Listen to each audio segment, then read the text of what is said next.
രാത്രി കുളച്ചിൽ ബീച്ച് ജംഗ്ഷനിലെ സ്വകാര്യ ബാങ്കിന്റെ ATM കൗണ്ടറിനുള്ളിൽ ആയുധവുമായി ഒരാൾ നിൽക്കുന്നത് കണ്ട യാത്രികൻ കുളച്ചിൽ പോലീസിനെ വിവരമറിയിക്കുകയായിരുന്നു. പോലീസ് വരുന്നത് കണ്ട മോഷ്ടാവ് ഓടി ഒളിക്കാൻ ശ്രമം നടത്തി. പ്രതി ഓടി ഒളിക്കുന്ന CCTV ദൃശ്യങ്ങളും പോലീസിന് ലഭിച്ചു.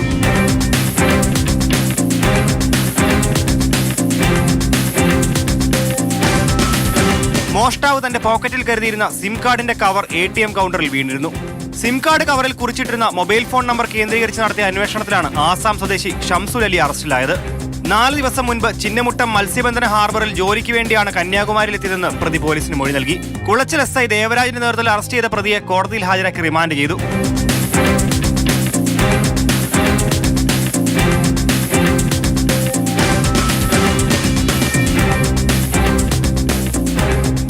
മാതൃഭൂമി ന്യൂസ്, തിരുവനന്തപുരം.